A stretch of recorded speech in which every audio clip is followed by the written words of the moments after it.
Bicara tentang pembiayaan pembangunan, itu sebuah hal yang menarik kalau kita tinjau bagaimana sebuah negara bisa mengalokasikan resources dia untuk kepentingan pembangunan publik. Nah, ini yang menarik. Kenapa pembiayaan pembangunan itu penting? Kita perlu pelajari. Ada beberapa alasan. Yang pertama, tentunya kalau kita melihat dari referensi literatur, Musgrave pernah menyampaikan bahwa bentuk pembiayaan pembangunan itu sebagai tanda atau indikator sebuah indikasi kebijakan itu sesuai atau tidak. Atau kita bisa lihat dari pendapatnya Bruce ya, yang menyampaikan bahwa itu adalah tanggung jawab pemerintah di dalam spending atau dia dalam membelanjakan biaya, membelanjakan anggarannya untuk kepentingan publik. Dan yang ketiga itu adalah dari Gruber menyampaikan bahwa di sini adalah fungsi bagaimana pemerintah bisa menstabilisasikan perekonomian yang ada di negara. Nah, kalau kita pahami secara umum, sebenarnya di dunia ini hanya ada 3 jenis bentuk pembiayaan pembangunan. Terutama di sini ada pengelolaan pemerintah terhadap pembiayaan pembangunan. Yang pertama itu adalah least cost principle, atau pemerintah sebenarnya dia memilih untuk tidak banyak terlibat di dalam pembiayaan pembangunan. Mengapa? Karena di sini pemerintah sebagai orang yang kekuatannya kecil. Jadi resourcesnya terbatas. Rata-rata ada di negara-negara yang mungkin miskin atau bahkan tertinggal gitu. Dan di sini pemerintah hanya sebagai enabler.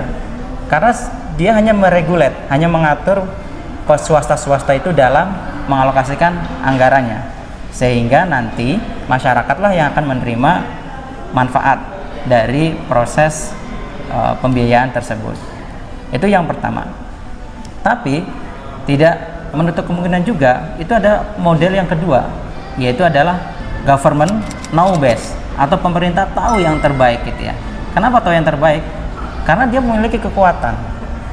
Jadi kalau dia resource-nya sangat bagus gitu ya, sangat melimpah di sebuah negara, akhirnya ya udah itu yang dia konsentrasikan untuk di bisnis, diprivatisasi oleh pemerintah.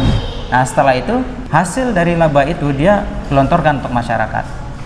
Jadi nggak perlu ada beban dari masyarakat untuk membayar pajak ataupun retribusi yang lainnya, karena pemerintah sudah cukup pede gitu, dengan hasil pendapatan yang dikelola sendiri.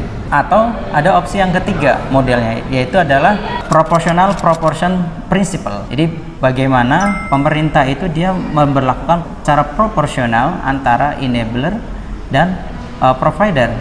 Kenapa ini bisa dilakukan? Karena bisa jadi di sebuah negara itu terdapat tingkat ketimpangan yang tinggi antara yang kaya dan yang miskin, di mana yang kaya itu dia harus hanya enabler, jadi pemerintah hanya meregulate gitu. Tapi yang miskin ini harus di provider, jadi dia harus diberikan pelayanan. Nah, dari 3 ini sebenarnya akan nanti berpengaruh pada proses mindset kita terhadap pembangunan. Misal ya, kalau misalkan yang pertama itu adalah sangat bergantung sekali yang namanya sektor pajak.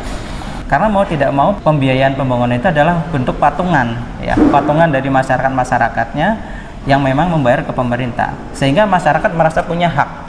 Itu kan misalkan saya yang bayar pajak besar, ya saya juga harus menuntut gitu ya ke pemerintah seberapa pemerintah bisa mengalokasikan anggarannya untuk pembangunan. Kalau yang misalkan yang tipe yang kedua, bisa jadi memang pemerintah lebih berkuasa. Ini contohnya misalkan di daerah Brunei ya, negara Brunei. Brunei itu kita mungkin tidak akan ditagih pajak ya. Karena ngapain juga saya nagih pajak, kata negaranya. Karena dengan saya mengelola satu BUMN aja, atau mungkin beberapa BUMN, saya sudah cukup untuk menghidupi, mensejahterakan seluruh masyarakat. Nah, jadi bentuk-bentuk model seperti itu akan berpengaruh pada bagaimana kesiapan masyarakat itu dalam merespon terhadap pembangunan. Nah, ini misalkan yang terakhir ini saya kira cocok sekali dengan kondisi Indonesia. Jadi Indonesia ini lebih dekat sekali dengan tipe yang ketiga, karena kondisinya indeks Gini kita berapa sih ya, cukup ekstrim ketimpangannya ya. antara yang kaya dan yang miskin. Makanya banyak diberlakukan macam pajak yang sifatnya hierarkis gitu ya. Makin tinggi sebuah perusahaan atau sebuah individu itu penghasilannya, maka dia akan dikenakan lebih tinggi pula persentase tarifnya. Di saat yang sama untuk orang-orang yang berada pada level bawah, dia akan dikasih subsidi, dia mungkin akan dikasih stimulus dan sebagainya. Karena memang dengan seperti itu pajak bisa memberikan kesejahteraan sosial bagi seluruh masyarakat Indonesia gitu. Nah, jadi dari 3 hal itu nanti akan sangat menarik kalau kita akan bicara mengenai fungsi pajak ke depannya. Karena fungsi pajak itu ternyata kalau kita lihat di Indonesia itu akan banyak sekali. Kenapa banyak? Bayangkan saja penerimaan negara yang bersumber dari pajak itu bisa 70-80% setiap tahunnya.